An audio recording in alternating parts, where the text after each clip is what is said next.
Seja bem-vindo ao podcast Filosofia 2. Meu nome é Vitor Lima, eu sou seu professor de filosofia de hoje e de sempre. Meu nome é Evelyn Lima e eu sou a sua professora de filosofia cotidiana. Hoje a gente vai falar sobre o amor. O que é o amor, afinal?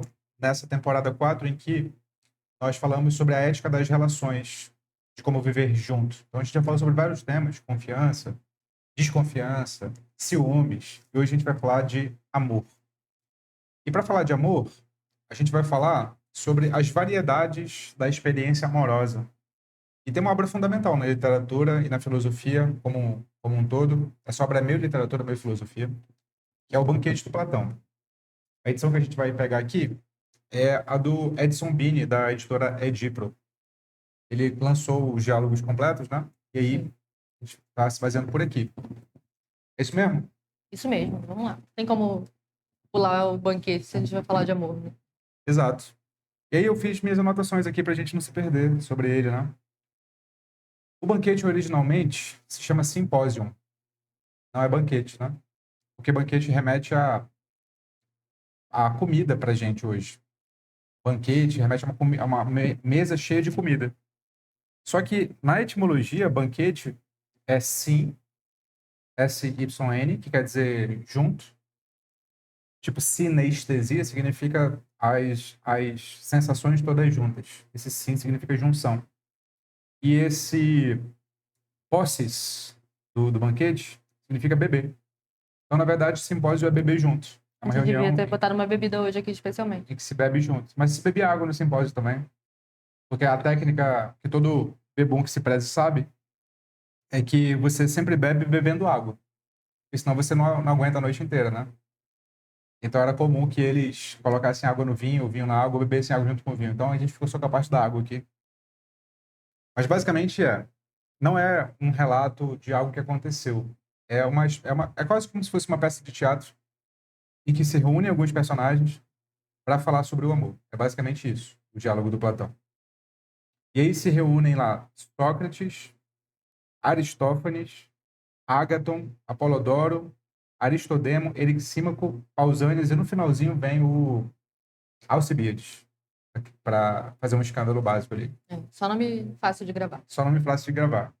Mas basicamente, em termos de personagens, é um médico, um advogado, um escritor de tragédia, um escritor de comédia, um filósofo e um general. E, de fato, eles meio que representam tipos lá dentro. Cada fala que eles vão propor vai, vai pender para a personalidade típica de um médico, típica de um. Inclusive a do filósofo, quando Sócrates fala. Que é romper com o discurso padrão, propor outro e tal. Essa figura já está lá. Então, o banquete se passa na casa do Agaton, que acabou de ganhar uma competição. E para comemorar, eles vão para lá para beber e falar sobre filosofia. Eles propõem o tema do amor e começam a beber e a falar sobre o amor. O que é interessante nessa obra é que ela é feita de várias versões sobre o mesmo tema. Então não tem uma versão única. Tem só a versão do Sócrates, que visualmente acontece. Discursa lá o Aristófanes, o Agaton, o Apolodoro, o Erixímaco. Discursam todos eles, inclusive o Sócrates. E cada versão dessa tem uma tem o seu charme, digamos assim. E a gente pode falar sobre elas aqui, e comentando sobre elas. Não precisa falar na ordem. A gente pode. Eu notei aqui, numa certa ordem, mas deixa eu te perguntar qual que chama mais a tua atenção. Qual que tu lembra mais da primeira leitura lá na universidade? Lá na universidade, eu acho que o que mais me chamou a atenção foi do Aristófanes, por ser, primeiro, acho que mais literário de todos, Uhum. e segundo, por ser o mais divertido, e terceiro, por ter uma conclusão bonitinha. Eu gosto da conclusão que ele tem. Então, se você quiser começar fora de ordem, a gente pode comentar esse. Senão, a gente pode ir na ordem e depois eu volto e digo por que eu Pode gosto ser dele. isso. Então, vamos lá, vamos nesse. Fala pra mim o que tu lembra dele, Do discurso do do Aristófanes. discurso do Aristófanes. O Aristófanes é escrever comédias, né? Ele é mais famoso, talvez vocês já tenham ouvido falar de todas essas figuras. O Aristófanes é o único talvez, que tem nome fora do diálogo. Como assim, fora? De real existência, tá falando? Fora do... Não. Não, nome no sentido de fama. Não nome de que era uma figura real na Grécia, mas nome acho de fama, sim. além do Sócrates, que está presente nesse banquete. Sim, acho que sim. Acho que é só o Aristófanes. Acho que o Alcibiades é famoso também. General famoso. Talvez. É conhecido também, né? Mas acho que o Aristófanes ainda talvez seja o mais famoso depois do Sócrates, né? Talvez. Por escrever as comédias, enfim, e elas serem conhecidas e ser uma figura que a gente ouve falar bastante. Aliás, ele é uma das fontes que a gente tem do Sócrates. Justamente por isso também ele é tão conhecido. E desse diálogo todo, acho que ele é o mais famoso, depois do Sócrates, obviamente.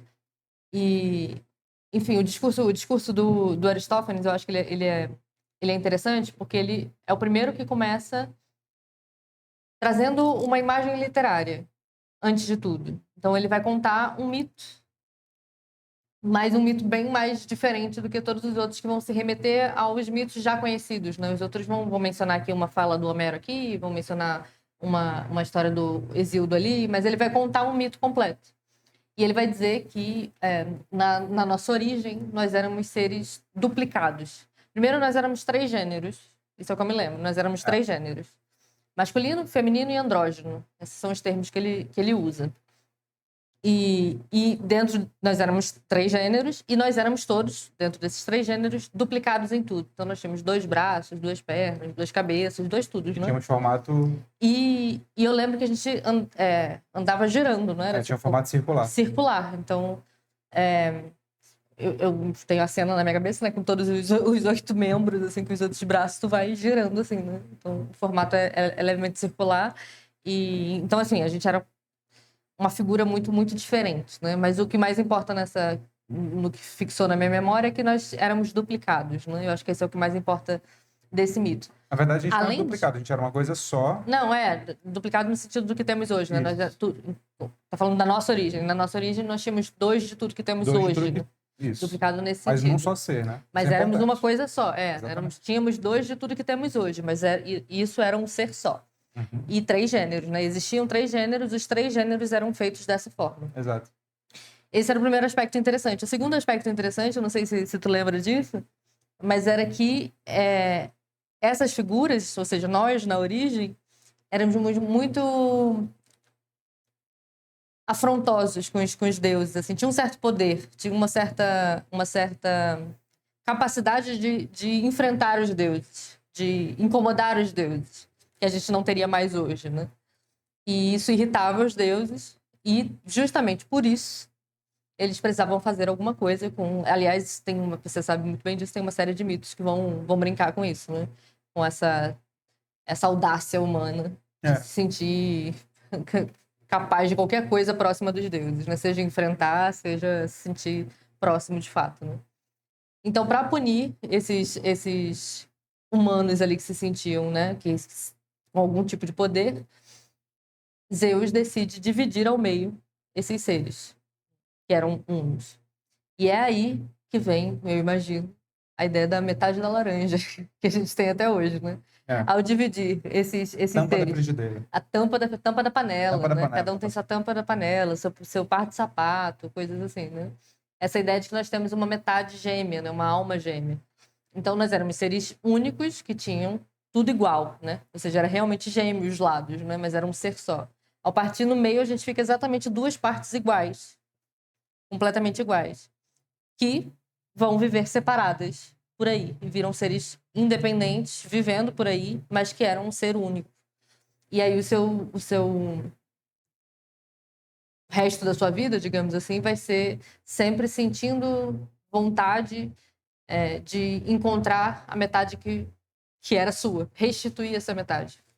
Restituir essa parte que foi tirada, que foi separada. Voltar à integridade, em outras palavras. Exatamente. Né? Esse mito mostra que a nossa condição é fundamentalmente incompleta, porque a gente foi separado da nossa integridade. E a gente precisa, portanto, para voltar a ser completo, encontrar a nossa outra metade. Exatamente. Esse é o ponto. Por isso que eu digo que a conclusão é bonitinha. No fim das contas, amor, no fim das contas, o discurso é sobre amor. Amor, no fim das contas, é restituir é a sua integridade, é voltar a ser inteiro, é se encontrar inteiro de algum modo, é um desejo de totalidade. Assim, quando você encontra o amor, você encontra a totalidade, você se encontra inteiro de algum modo. E acho que essa ideia é muito presente hoje para muitos de nós, no tanto que a gente usa essas inúmeras variações de metade da laranja, de alma gêmea, e muita gente acredita piamente nisso, inclusive, que existe uma alma gêmea que é praticamente uma outra versão de você. A gente acho que não acredita nesse sentido, de que é uma versão sua de fato, mas é uma coisa que é praticamente foi feita para você, né?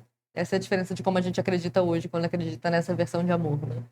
Mas essa ideia de se reintegrar como totalidade, eu acho interessante. Mas tem um outro ponto, para fechar, do Aristófanes, que aí eu acho que entra a parte da comédia, que tem uma parte que eu não sei se a intenção era ser engraçada, mas para mim foi muito engraçada, que é... Ele conta que algumas dessas partes encontraram, né, depois que foram separadas, se reencontraram.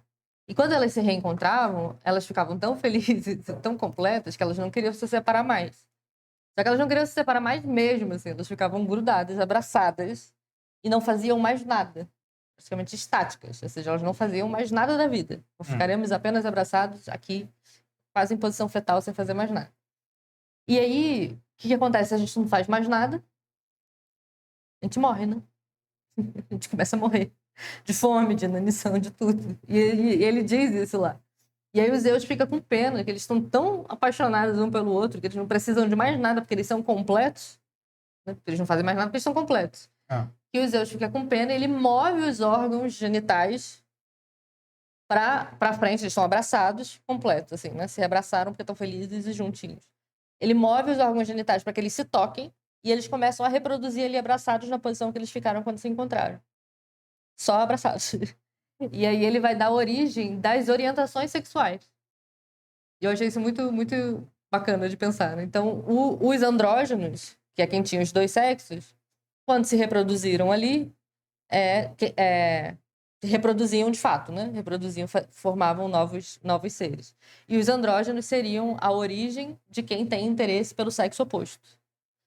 E quem era do gênero masculino, ou seja, os dois tinham um sexo masculino, não tinha como reproduzir, ele já falava lá. Mas foi concedido a eles apenas a possibilidade de sentirem prazer. É uma coisa que eu acho que só o Aristófanes coloca na roda. A possibilidade do prazer puro. Só ele coloca lá. É verdade. Só ele coloca isso. Então, prazer corporal. Prazer corporal puro no sentido de prazer pelo prazer, né? Mas o corporal. Então, os que não eram andrógenos, o gênero masculino e feminino, ao Zeus fazer isso, eles vão ter possibilidade de sentir apenas prazer, e eles vão ser a origem de quem sente interesse pelo mesmo sexo, homem por homem, mulher por mulher. Que vai estar em discussão no diálogo inteiro, né? No banquete inteiro. Nos discursos inteiros, diálogos não. Nos diálogos platônicos, esse é um tema interessante, né? É um tema de debate se a cultura grega como um todo era homoerótica. Mas que nos diálogos platônicos ela é homoerótica, ela é. Se basear só ali, é difícil de dizer que não, né? É um debate se isso era coisa da elite só apenas, ou se era coisa de todo o povo, né? Mas da elite certamente era. O amor genuíno era o amor entre homens, né? Porque a cidade de Atenas e várias outras cidades da Grécia também só concedia status de importância para homens, né? Mulheres tinham caráter de segunda classe dentro da organização política. Portanto, a convivência maior entre os cidadãos era entre homens. Então, tudo que se fazia era entre homens. O exército, a política, as decisões todas, inclusive as relações possíveis de amizade, eram todas entre homens. E, claro, como a democracia ateniense era extremamente excludente, ao contrário da nossa, a nossa ainda pode ser considerada bastante excludente, bastante, economicamente falando. Mas eles eram excludentes não só economicamente falando, eles eram excludentes politicamente falando, ou seja, não era permitida a entrada de outra pessoa que não fosse homem, adulto, maior de idade, ateniense. Todo o resto não era cidadão. Isso era a mínima parcela da população. Então, isso levava já que os cidadãos fossem parte de uma elite. Se não econômica, política, pelo menos. E entre essa elite era comum ter amor homoerótico. Não que eles não se relacionassem com mulheres, só que eles não viam nenhum confronto entre ter uma família com uma mulher, ter filhos e, no âmbito público e da amizade, se relacionarem com homens. Não era um tabu como é pra gente hoje, né? Era uma discussão se esse tipo de relação era corrompidor. Inclusive é aqui, inclusive. Vai aparecer, sim. Ou seja, se esse tipo de relação fazia mais mal do que bem. Era uma discussão já. Porque era uma relação sempre com um mais velho e um mais novo. E nem sempre, na verdade. O Platão, biograficamente falando, tem uma exceção a esse caso. Ele se relacionava com homens da idade dele. Mas era comumzaço homens mais velhos se relacionarem amorosamente com homens mais novos e introduzirem esses homens mais novos na vida pública. Vai ter um trecho de discurso inteiro aqui para falar sobre isso. Exatamente. Exatamente. Essa é uma curiosidade interessante do contexto da elite ateniense, entre elas os filósofos, né? Era um contexto homoerótico, de amor homossexual entre homens, basicamente. E toda vez que eles vão falar sobre amor aqui, os exemplos são masculinos, né? Amor.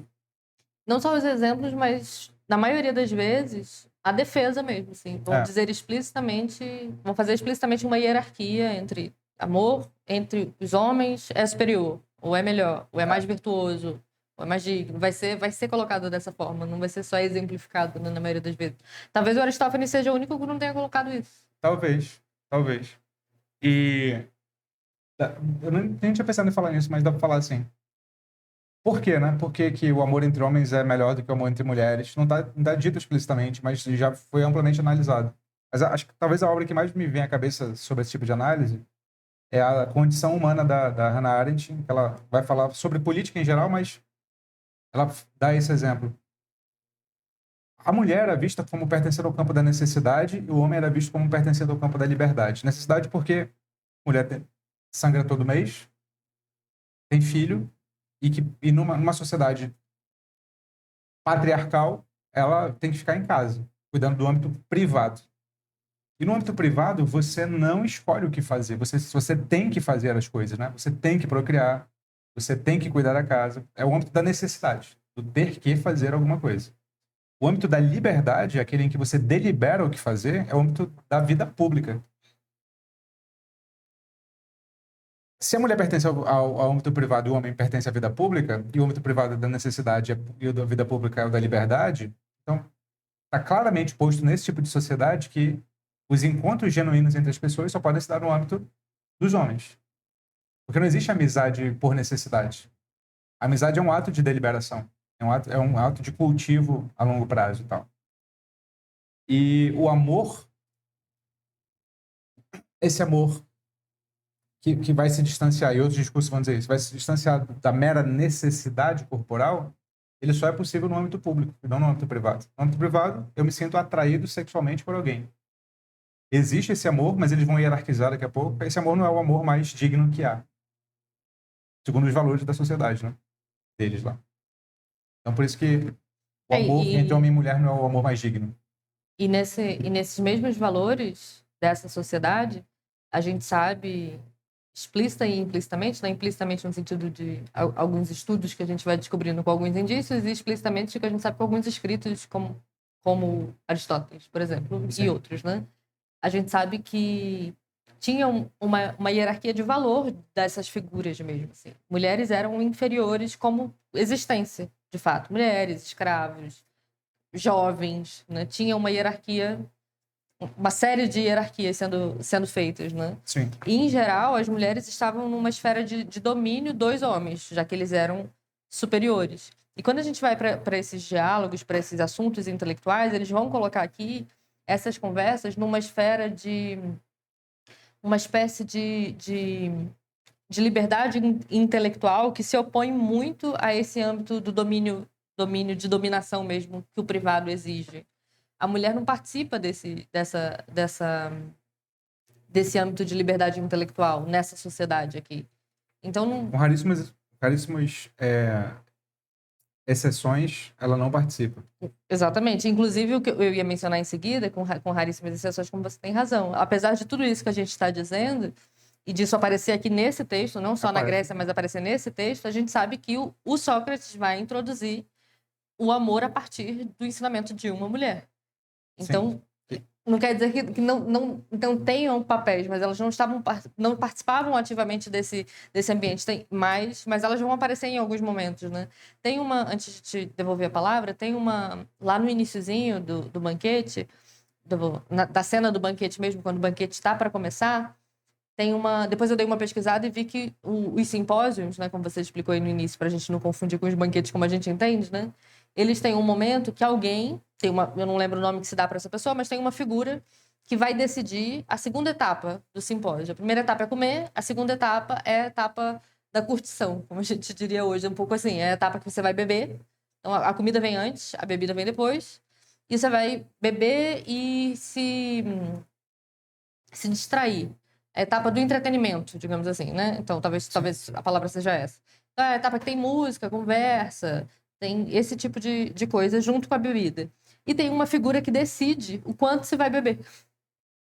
Porque o quanto se vai beber vai dizer o tom daquele simpósio. É como se fosse dizer o nível, sabe? Quando você vai escolher o nível da, da interação que você vai fazer com seus amigos, você vai baixar o nível, não, quanto você vai descer o nível? Sim. Você vai manter a conversa aqui mais ou menos ou você vai descer, sabe? Você vai tomar um vinho ou você vai começar vai misturar álcool com Red Bull, sabe? Sim. Então é um pouco como se fosse isso. Brincando, obviamente. E quando eles estão no início dessa conversa, teve um ponto que me chamou a atenção, não agora, mas eu estava revendo as minhas anotações da faculdade, isso me chamou a atenção lá. Talvez agora me passasse batido, inclusive. Tava lá nas minhas anotações de margem, né? Acho que é o personagem Erixímaco, né? Que vai fazer esse papel de decidir, de tomar a decisão final sobre quanto que eles vão beber. O pessoal tá querendo beber mais e ele faz a decisão final de dizer, acho que não é um momento pra gente beber muito, o que a gente vai fazer... Basicamente, ele tá dizendo assim, vamos fazer uma coisa mais intelectual, né? Não vamos beber muito não, Sócrates tá aqui, vamos ficar mais na coisa da conversa, beber um pouco menos, vamos ser homens aqui um pouco mais de alta classe e não vamos beber muito. Quando todo mundo concorda, todo mundo fala, é verdade, você tem razão. Ele, então, pode dispensar a mulher ali que ia tocar lira. Porque nos manteremos apenas nos altos diálogos, uma coisa assim, nas altas conversas, uma coisa assim. Então, fica subentendido ali que tinha primeiro, e aí tem muito de Platão, né? Um papel da música que estava associada com uma desordem. A música sai no momento que eles decidem que vão fazer algo de mais alto grau, que é a conversa filosófica. A música vai ser retirada. E essa música, curiosamente, ia ser tocada por uma mulher. E quando ele fala para ela sair, ele fala assim, a gente não vai precisar de você tocando a lira, porque a gente vai para uma coisa mais interessante, que é conversar. Então, talvez as mulheres queiram que você toque. Então, ele pede para essa mulher sair e ver se as outras mulheres que estão para lá, obviamente, não vão participar dessa conversa. Talvez elas queiram a música, queiram ir lá Não fique claro se elas poderiam beber também, mas participar da etapa da música e do caos, elas poderiam. Então, eu achei esse ponto interessante também para perceber essa divisão do campo intelectual. Sim. Não só versus o privado, mas o campo intelectual enquanto esse campo de ordem, né, desse campo mais alto grau, e versus esse campo mais baixo grau, desse campo mais desordem. Sim. Pensando nessas divisões que são tão caras para o Platão. Sem dúvida. E a mulher faz parte dessa divisão, é colocada aí como parte dessa divisão. Sem dúvida. O Aristófanes, voltando lá na variedade do amor, ele apresenta uma versão ficcional. Ele não propõe um argumento diferente dos outros. Como bom, ele representa o seu tipo, né? O tipo dele é um contador de histórias, é um comediógrafo. Então ele apresenta uma história e não um argumento. Mas tem outros que apresentam argumentos. Então, por exemplo, o primeiro lá é o Fedro, que fala. E aí ele vai defender a ideia de que o amor é um combustível de inspiração para atos heróicos. Ele vai fazer um elogio do amor como sendo uma força que impele a gente a fazer atos heróicos e, portanto, atos nobres. Só uma pausa. Você voltou para esse assunto, mas tu estava procurando uma exceção. Tu não ia dar o exemplo da exceção da mulher? Não, né? Não ia dar agora, não. Só botei porque vai vindo o discurso do Sócrates, né? Entendi. Tá bom. Mas o discurso do Sócrates é o último. Tá bom.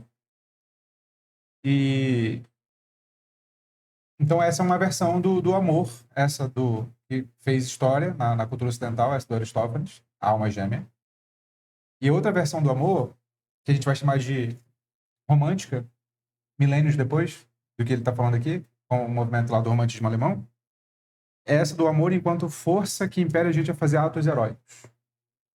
Aí ele fala que o amor é uma das forças mais antigas e poderosas, esse é o discurso do Fedro, capaz de inspirar coragem e sacrifício.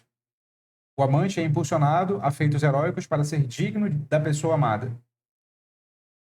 Então, é como se o amor fosse fonte de virtude, fonte de heroísmo. Aqui ele está falando de Eros, obviamente, né? E o Eros, para os gregos, era o amor esse entre dois amantes, e não o amor de pai para filho, filho para pai e tal, amor de família e tal. Não era esse amor. Mas quando ele fala desse amor, dá para a gente pensar numa variedade possível do amor para além do Eros? No amor que impele ao sacrifício, né? Nosso amor em relação ao nosso filho é esse, né? Essa é uma variedade possível do amor, sem dúvida. E aqui a gente pode inserir as outras palavras que havia para amor na Grécia, né? Naquele tempo. Que é o amor eros, que era um deus. Esse amor de duas pessoas que se desejam. Tem o amor filia, que está presente na palavra filosofia, que é o amor de amigo. E tem o amor ágape, que é o amor mais familiar, que é o que os cristãos designam como o amor de Deus, né? Perante os seus filhos. É o amor ágape. Então tem essas três palavras para amor. O diálogo, repito, só fala de eros. Mas, numa das acepções de eros, essa do Fedro, descamba meio que para um amor outro. Então essa é uma variedade possível de amar. É um sentimento, é uma força que nos impele ao sacrifício e ao heroísmo, e, portanto, à virtude. Concorda com essa visão? A visão do Fedro? Concordo que ela é uma visão possível, né, do amor? Que experiência você tem com essa visão do amor? Eu acho que ela é uma visão possível. Eu não gosto da visão do Fedro, sinceramente. Audaciosa. Discordar do Fedro. Eu não gosto muito da visão do Fedro, de todas. Eu acho que ela é a que parece muito legal no início, mas eu acho que ela é a mais enganosa, assim, na verdade, quando a gente começa a prestar atenção nela. Ele vai trazer um ponto que começa parecendo muito interessante, né? Para falar que tem esse aspecto do sacrifício, né? Vai dizer que a gente, quando tá apaixonado, né? Quando ama, quando tá tomado por Eros, a gente, mais do que em qualquer outra situação, mais do que diante de qualquer outra pessoa, diante do amado, do amante, a gente se envergonha quando age mal ou se orgulha quando age bem. Então a gente é impelido para ser virtuoso, para ter coragem, porque essa figura do amante ou do amado é a figura que mais faz a gente se sentir, sei lá, pressionado a se mostrar uma boa figura. E, por oposição também, na mesma moeda, pressionado a se sentir envergonhado caso haja mal. Então, ele vai contar algumas histórias, né, para dar exemplos disso. Então, na visão dele, se você age heroicamente diante do seu amado, do seu amante, você, né, se encheria de orgulho, de virtude e tudo mais. E se você age mal, seria a situação mais vergonhosa de todas. Ele chega a dizer, como é clássico desse período, que a melhor formação de uma cidade seria de pessoas que se amassem. Porque a gente sempre estaria agindo bem, porque a gente, né, se envergonha tanto de agir mal diante de alguém que a gente ama, que a gente não conseguiria agir mal e estaria todo mundo agindo bem se a gente, né, se um país, para usar um termo nosso hoje, né, ficar mais claro, fosse formado só de gente se amando. Então, é uma visão muito positiva de amor. Eu acho ela muito... Acho ela positiva demais. Sabe? Positiva demais. Mas aí qual que é o meu problema, de fato, com essa visão? Eu acho que ela só faz sentido para trazer para os nossos termos de hoje, tá?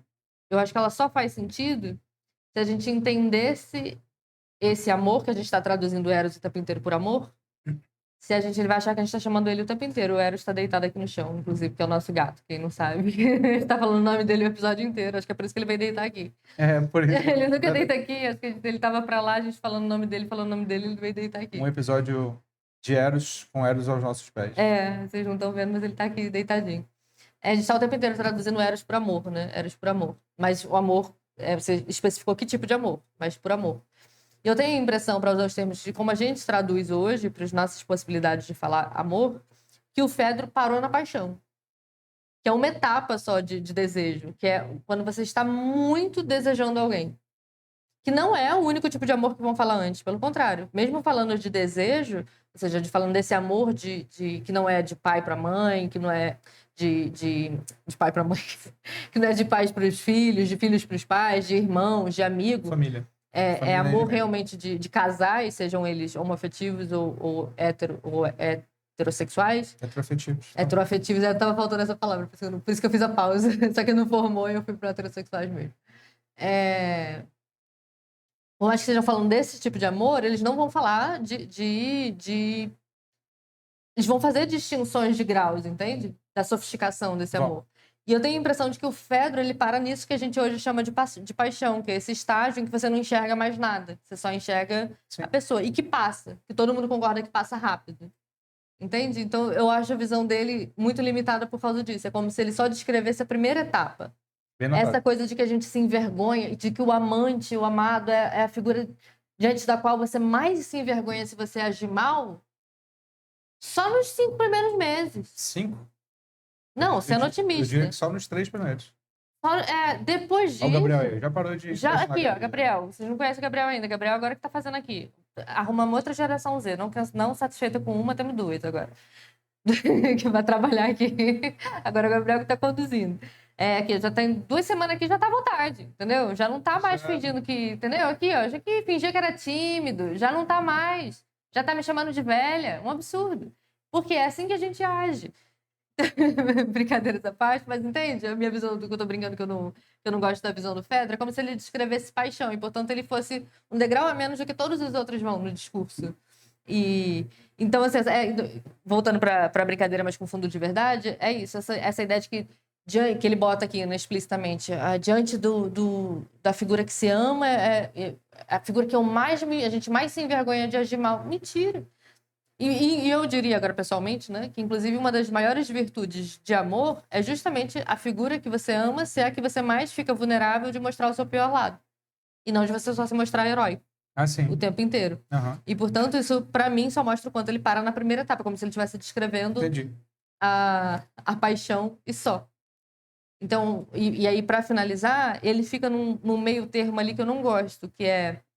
Ele não tem aquela visão romântica, não dos românticos que você mencionou aí agora, mas do que a gente chama de romantismo, que é aquela visão meio ingênua de ser apaixonado com os pés nas nuvens, sabe? Com a cabeça nas nuvens. Que é ser bobo demais, sabe? A pessoa que tá apaixonada e a gente tem aquela imagem de que ela é boba. Ele não descreve uma visão positiva de amor a esse ponto, porque incita a coragem, né? Então não é um bobão. Mas também não é uma visão de amor que tentando achar as palavras certas, que consiga me convencer dessa complexidade que vai vir nos discursos seguintes, entendeu? Então ela não é bobinha, mas ela também não... Acho que ela para antes da hora. Sim. E faz todo sentido, porque o diálogo não termina nele, né? Ele começa só. O diálogo. Sim. Não faz sentido que ele seja mais simples para que os outros venham apresentar versões cada vez mais complexas sobre o que é o amor. Sim. Culminando na versão do Sócrates, né? Acho que essa é a intenção dramática mesmo dele vindo no começo. Ele apresentar só essa faísca inicial do que significa o amor. E de fato, os discursos parecem ter uma continuidade, né? Em alguns momentos eles vão ter, inclusive, textualmente uma continuidade, né? Tipo, né? Eu discordo de você, eu preciso te complementar, ou me complemente. Como se eles estivessem, de fato, construindo um caminho para chegar no ápice, né? Que é o Sócrates. E o Fedro é um sofista. Então, o papel dele, dramático, é fazer discursos bonitos. Que pareçam bonitos, mas não necessariamente sejam verdadeiros, né? Quem vem em seguida é o Pausanias, que é um advogado. E, portanto, ele está mais atento às distinções e nuances de cada caso. Não à toa, ele quem insere a primeira distinção entre amores. Então, ele vai fazer a distinção entre o Eros vulgar e o Eros celestial. O Eros vulgar é o voltado ao prazer corporal. Só dá o nome que eu acho que não ficou claro. Qual é o nome do próximo discurso? É o do Pausanias. Tá. Pausanias. E ele vai fazer essa distinção entre o Eros vulgar e o Eros celestial. O vulgar é o voltado ao prazer corporal e passageiro, e o celestial é ligado à alma e ao intelecto, promovendo relações que visam ao aperfeiçoamento mútuo. Então, ele vai dizer que é preciso que a gente saia do vulgar e cultive o celestial.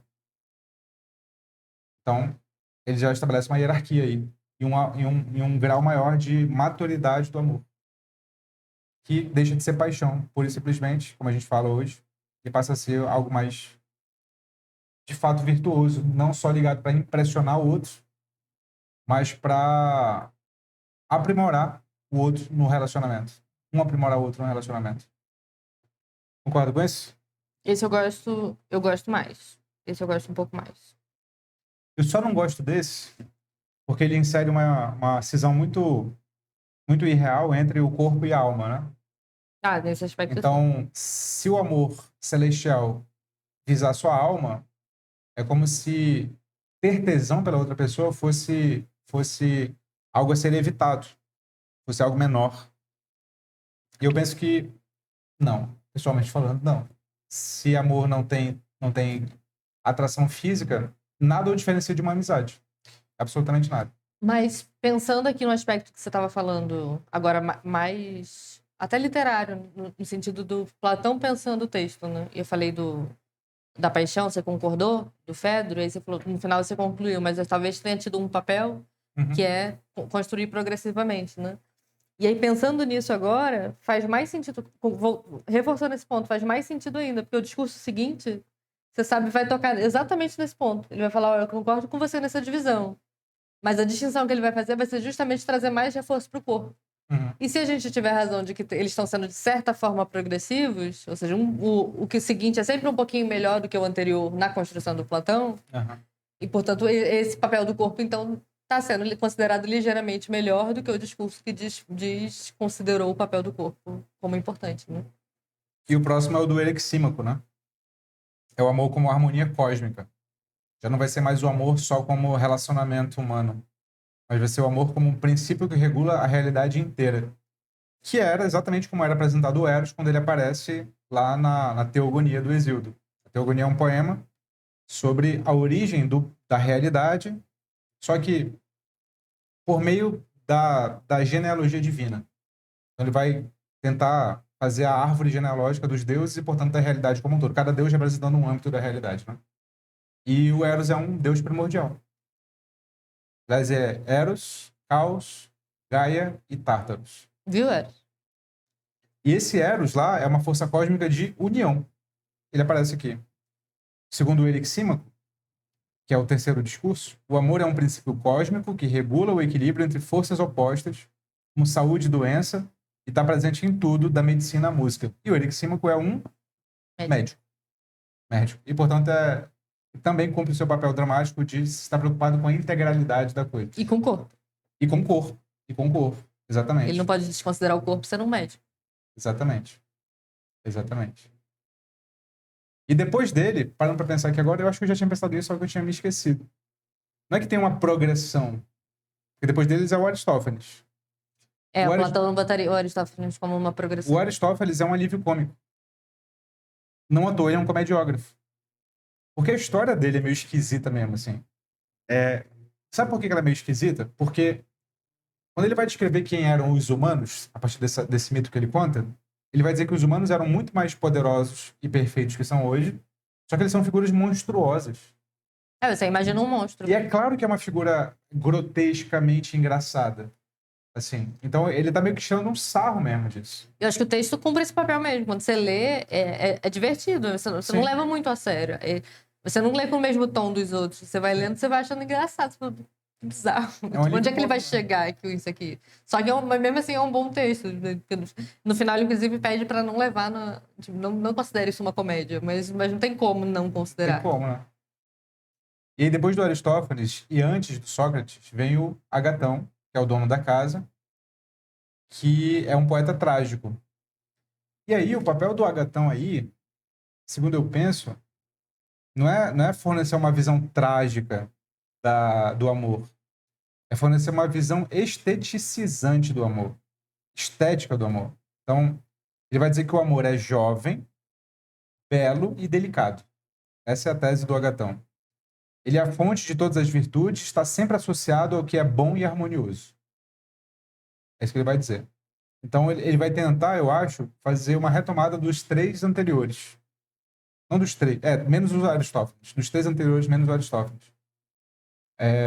Então, seu discurso é altamente otimista, estilizado, como se estivesse pintando um quadro do amor. Pintando um quadro do amor. O caráter divino do amor, assim. Tu lembra desse discurso? Ele não é memorável, não. Assim, mas eu vejo ele como ponte para o Sócrates, na verdade. Não como um discurso que se fundamente em si mesmo, assim. Porque quando ele vem, ele é mais rápido mesmo, o Sócrates fala assim, eu pensei que vocês tinham me convidado para falar a verdade. Ele fala alguma coisa mais ou menos assim. Mas eu vi que todo mundo aqui fugindo da verdade. Se for depender dos meus conhecimentos sobre amor, eu não saberia dizer metade do que vocês dizem. Estou parafraseando aqui, né? Mas eu me comprometo em dizer só a verdade, então eu vou dar minha versão aqui. O Sócrates já é o 6º discurso, então, portanto. E aí, ele fala assim, se tem uma coisa que eu sei é amor. Tem essa frase ou alguma coisa muito parecida com essa frase. Se tem uma coisa que eu sei é sobre o amor. Tem. Isso vai de encontro àquela interpretação clássica das pessoas de que eu só sei que nada sei, que é uma frase que ele nunca disse. Só que ele vai falar, tudo que eu aprendi foi com uma professora chamada Diotima.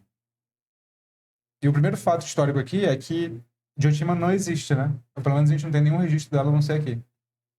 Ela é uma ficção. Até onde a gente sabe. Ela simplesmente não é uma pessoa existente. Embora o Sócrates a ela atribua a figura quem ensinou a ele o que é o amor, o que não é pouca coisa, né? Se o Sócrates é o professor de toda a filosofia ocidental, exatamente, a Diotima é professora do Sócrates. Só isso. É uma mulher. E, naturalmente, ela não é ateniense. Que ela não teria esse status de professora em Atenas. Ela é estrangeira. Então, não é só uma mulher, é uma mulher estrangeira. Mas eu quero pular o Sócrates aqui, porque eu quero falar só sobre ele lá depois. Eu quero terminar com Alcibiades, que é o último, né? É o 7º, que não é um discurso exatamente... Tu nem falou do Agatão. Só falou que o papel dele era estético, mas tu não falou muito do discurso dele. Mas pra mim não é memorável. Pra ti é alguma coisa? Ah, não. É porque eu achei que tu ia falar mesmo assim, mas tá bom. Então não. Não, eu falei... E o 7º é o Alcibiades, que invade a cena, bebaço, não fala discurso nenhum, mas ele age conforme uma certa ideia de amor, né? Que é a ideia do amor carnal, desenfreado, sexual, única e exclusivamente. Ele reclama do Sócrates, porque o Sócrates não teria... Porra, não é essa palavra, é o contrário dessa palavra. A palavra que está na minha cabeça é resistido. O Sócrates não teria deixado... Cedido, exatamente. Às suas investidas amorosas anteriormente. Embora fosse muito sedutor, ele vai dizer. Então, de novo, é um alívio cômico no final, né? Porque é super engraçado enxergar um general grego bêbado e ainda invadindo, tem que lembrar que ele é um general.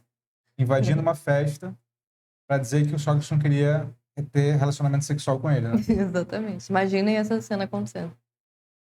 Vergonhosa. Então, eu acho que dá para perceber essa progressão conceitual terminando num anticlímax fudido, né? Porque a gente não falou do discurso do Sócrates ainda, mas ele parece ser o ápice. Poderia terminar lá, mas não termina. Termina com uma cena vergonhosa, que é com o Alcibiades invadindo a festa. Mas a gente pode falar... Quanto tempo tem aí, Gabriel? Vai acabar. A gente pode terminar falando, então, da famosa imagem que o Sócrates fala no discurso dele, que é a escada do amor que hoje é conhecido como a escada de Diotima, né? Porque é ela que teria ensinado ele isso. Tu lembra um pouco da escada de Diotima? Lembro um pouquinho, mas pode falar. Aqui que a gente pode dizer que o amor platônico de fato é expresso. Por quê? Porque o Sócrates é o personagem privilegiado do Platão. Não é o Aristófanes, não é o Agatão, não é o Pausanias, não é Agora o que vocês Fera. vão descobrir, preciso falar isso antes de você explicar. Agora vocês vão descobrir que o que vocês chamam de amor platônico não é nada a ver com o que de fato significa amor platônico. É melhor ser esse o título do episódio, então, né? O que é amor platônico, afinal? Pode ser. Né? Acho que é melhor. E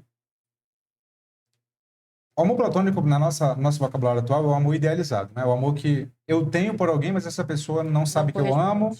E, na verdade, eu não amo a pessoa, eu amo a idealização que eu faço dela. Que, portanto, nunca pode ser correspondido, já que é uma idealização. E que não pode ser correspondido. Exatamente. Só que não é esse o amor que o Sócrates fala, né? Primeiro que ele fala que o amor tem degraus. E, portanto, é um processo. Não é só uma coisa. É um processo. Você tem que passar pelo primeiro, para depois passar para o segundo, terceiro e, enfim, o quarto. São 4 degraus, basicamente. Mas, assim, em termos conceituais, ele define o amor como uma força que nos impele em direção ao belo. É isso. Uma força que nos impele em direção ao belo. Isso que é o amor. Pô, tem uma mitologia bem bacana que ele faz antes disso, né? Que ele vai, inclusive, comparar a figura do filósofo com a figura do amor. O filósofo é alguém que ama, porque ele vai fazer uma mitologia do amor como sendo filho de 2 deuses, a deusa da penúria e o deus da opulência. E, portanto, o amor seria um meio termo entre a miséria e a fortuna ostentatória. Então, ele está sempre querendo alguma coisa que falta. Essa é a ideia que ele quer estabelecer, né? E ele compara com a figura do filósofo aí, porque o filósofo é esse que também está sempre querendo alguma coisa que falta. E o que falta no filósofo é a sabedoria. Então, o filósofo é conceituado como alguém que busca o tempo inteiro alguma coisa. Mas, dito isso, poderia ser um episódio só com essa coisa, que é interessante pra caramba, essa figura do filósofo. A escada tem 4 ladeiras. 4 ladeiras, não, 4 degraus. Primeiro você ama um único corpo físico, porque como o amor é uma força que te impele ao belo, você enxerga um corpo belo. Depois, você tem amor por toda beleza física, não só por um corpo físico. Depois, você tem amor pela beleza mental, digamos assim. E depois, você se prepara, então, para a beleza em si. Esse em si, para quem não é da filosofia, é difícil. Ele, ao mesmo tempo, parece meio erudito, né? Quando você fala em si, parece que é meio erudito, né? Não, tô falando da beleza em si. Mas o que ele quer dizer? O em si, ele é contraposto ao em relação a. Quase tudo do mundo, exceto as coisas conceituais, é em relação a. Eu só entendo alguma coisa em relação a outra coisa. Eu só entendo algo como mais alto ou mais baixo que outra coisa, mais claro ou mais escuro que uma outra coisa, mais duro ou mais mole que uma outra coisa, e por aí vai. O em si é aquilo que não admite comparação. É aquilo que não admite comparação. Isso é o em si. Ele é tomado nele mesmo, não em relação a outra coisa. As formas ideais do Platão seriam essas em si. Tá? Só que para chegar na contemplação delas, da beleza em si, eu tenho que me preparar a uma progressão. Então, como eu quero chegar no belo, eu primeiro enxergo a Evelyn bela. E é o que todo mundo faz, né? Quando sente tesão pelo seu parceiro amoroso. Eu vejo beleza ali. Só que ele vai falar uma coisa interessante, eu quero ver se você concorda. Ih, lá vem. Quando você namora várias pessoas belas, você meio que vai se dando conta com o tempo que gente bonita é tudo igual, né? Aí em sala de aula, quando eu falava isso, né? Quando eu dava aula para pessoal adolescente, falava assim, e professor, claro que não. Gente bonita é diferente. Eu falava, tu fala isso porque tu não pega ninguém, pô. Porque se tu pegasse tivesse uma amostragem suficiente, tu ia ver que se parece, é tudo igual, é tudo igual. Padrão de beleza é tudo igual. Tu só acha que é diferente porque tu pegou 5 mulheres no máximo. Brincava com eles, obviamente, né? Mas é um pouco essa a tese, assim. Só acha que as pessoas bonitas são meio que diferentes quem tem uma amostragem bem pequena, assim, porque no fundo é a mesma merda, assim, a mesma merda, o mesmo tipo de corpo, o mesmo tipo de de personalidade. E aí, esse é o segundo degrau. Ainda mais quando você vai pro padrão mesmo. Você vai pra essa beleza padrão, claro. Né? Pessoal que tá realmente dentro da beleza, que está no auge do padrão, né? Exato. São tudo muito parecido. No jeito como você tá falando. Eu concordo, acho que é mesmo. E aí você passa a admirar a beleza das pessoas. Fala assim, não gosto só dessa pessoa bela aqui, eu gosto da beleza das pessoas. Mas aí você meio que cansa, né? Porque você já viu a beleza à torta direita e tal. Aí você começa a se interessar pelo que todo classe média gosta de propagandar por aí. Beleza interior. Por que eu falei classe média? Porque é típico da classe média se interessar por cultura, por literatura e tal. A elite tá cagando pra isso, né? Quer dinheiro mesmo. A não ser o Walter Salles. Acho que ele é o único integrante da elite que gosta de cultura. A classe mais baixa gosta bastante de cultura, mas não desse tipo de cultura que ele está se referindo aqui, da beleza e tal, não sei o quê. Quem gosta desse tipo de cultura clássica, gosta de classe média. E aí, tô falando besteira? Ou só pra gerar uma polêmica pra Evelyn brigar comigo? Esse é o momento da polêmica, Gabriel? É agora que você vai jogar o pomo e falar, começa a discordar, Evelyn. E aí você passa a ver a beleza interior, a beleza dos raciocínios, a beleza da literatura, a beleza das obras de arte. Essa beleza um pouco menos corporal. Ainda é sensível, porque se você está concebendo a imagem, é sensível. Sim. Só que aí você vai... A beleza da matemática, né? Das formas da matemática. Eu costumava brincar em sala de aula e falar assim, não importa o quanto as curvas da Scarlett Johansson sejam bonitas, ela jamais será perfeita quanto a curva de uma esfera perfeita. Aí todo mundo discordava, obviamente, eu falava, você fala isso porque você é burro ainda e não contemplou a verdadeira beleza. Que é matemática. Que é a matemática.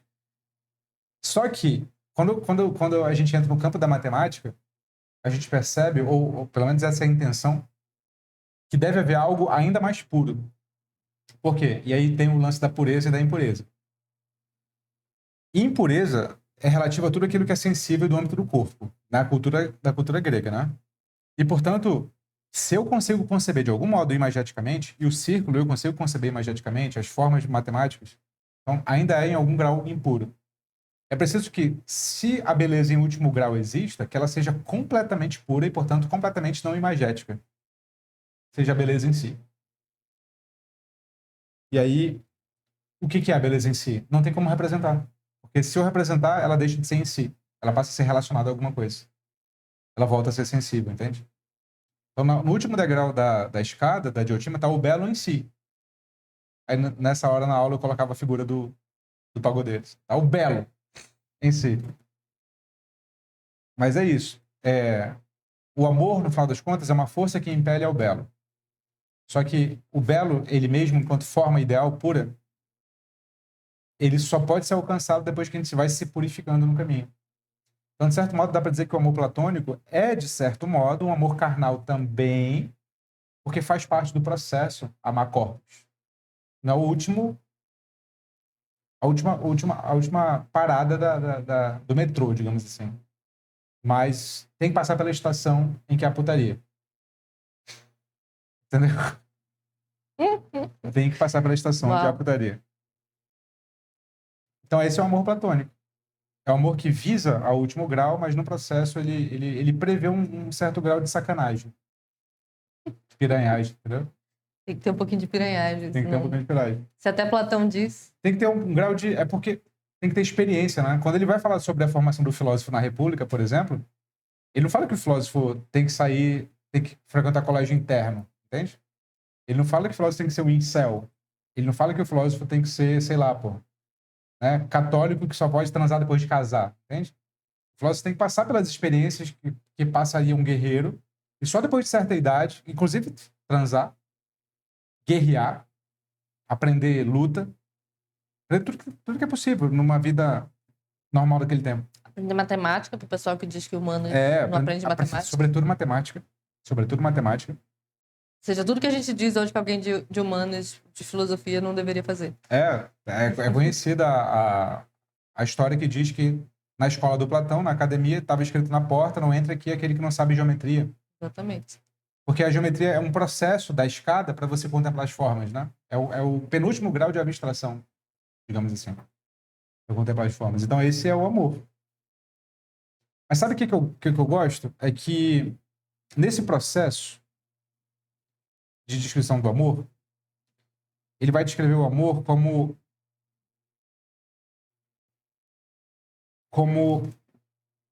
esse terceiro grau, assim, é o grau do amor mental, né?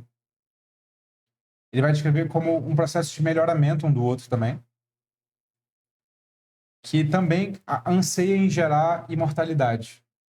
E ele vai... Uma das descrições do amor nessa etapa aí, se eu não me engano, é: o amor é uma força que visa dar a luz no belo, ou visa a produzir coisas belas, que não são só apenas filhos, por exemplo.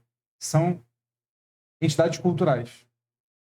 Então, uma parceria amorosa poderia ser o ensejo para gerar uma coisa cultural que possa melhorar muita gente. E esse aspecto do amor eu acho foda. Essa força que te impele a se unir para dar a luz no belo, para produzir coisas belas, produzir coisas que podem ser contempladas por outras pessoas. Inclusive coisas de ordem cultural, obras de arte, empresas, escolas, por que não? Exatamente. Eu Eu gosto gosto. desse aspecto também.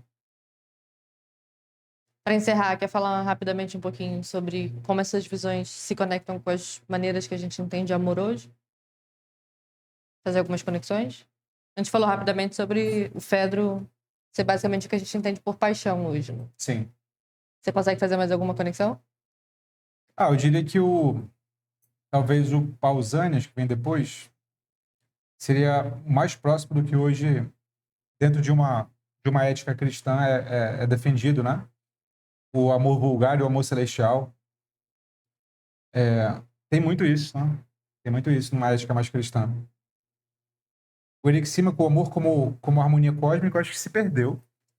Talvez seja mais dos hippies esse negócio aí, né? Mas eu acho que tem um aspecto do discurso do Erixímaco, o nomezinho, que eu não sei se dá para associar ele a uma visão nomeada, mas que eu acho que ainda é presente hoje, que é a noção de que o amor que existe em partes da gente, né? Ele não é necessariamente sempre bom e, portanto, ele precisa de um esforço de moderação nosso. Um esforço de moderação. Ou seja, se a gente não tentar criar um certo equilíbrio, se moderar em uma certa ordem, porque ele está concordando com o discurso do Pausanias anterior, de que existe dois tipos, né? Um comum e um celestial, fazendo alguns acréscimos. Sim. E portanto, ele fazendo essa divisão, ele está dizendo, só que eu acho que a divisão não é tão clara assim, né? Ou é tudo bom ou é tudo ruim. Ele está dizendo, os dois podem conviver, juntos, inclusive. E o que vai definir o que vai dali para frente é a capacidade de moderação.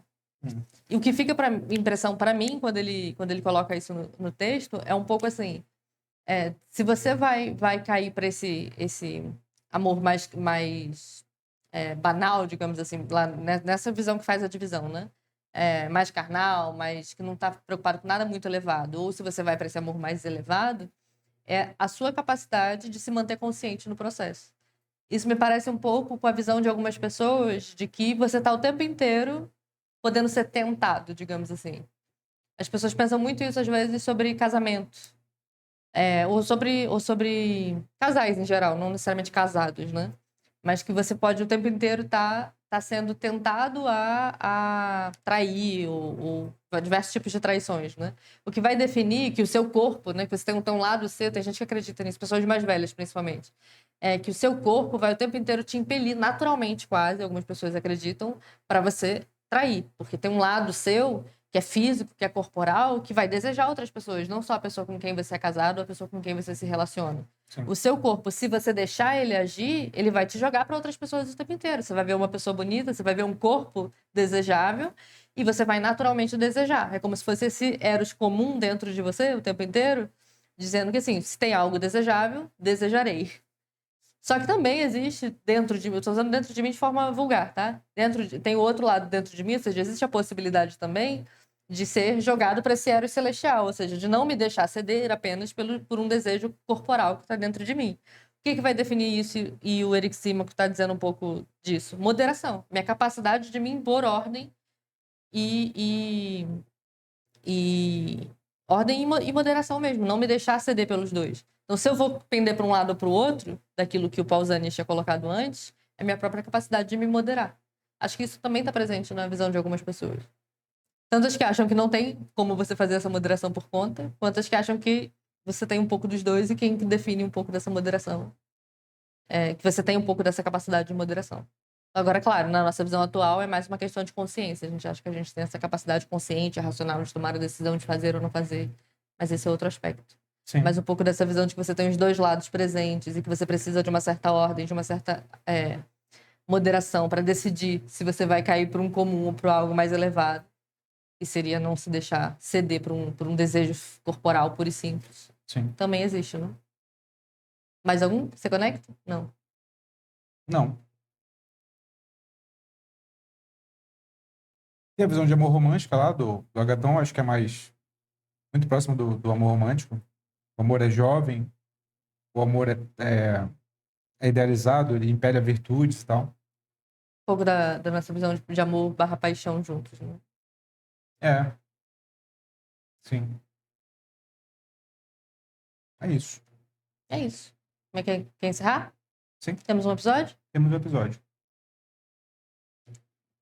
Tchau. Encerra o episódio direito. Fazer que não Ulisses. Tá. Não. Encerra o episódio? Não. Então, bom, esse é um episódio sobre o amor. Que nós tentamos abordar a noção de amor platônico. Faz parte da 4ª temporada do Filosocast, ia falar. Do podcast Filosofia 2. Que nós estamos falando sobre relações humanas, ou relações humanas. A ética do viver junto. Nos acompanhe, nós já falamos sobre vários outros temas. Vamos colocar aqui os links na descrição do vídeo ou na descrição desse áudio, onde quer que você esteja ouvindo. Lembrando que a gente está fazendo alguns episódios gravados. Nós estamos numa temporada de gravações. E nós estamos com os alunos na Grécia, ou nos preparando para estar lá. E por isso que esses episódios estão sendo gravados. Assim que possível, nós voltaremos para os episódios ao vivo. É isso. Temos um episódio. Tchau, tchau. Até o próximo.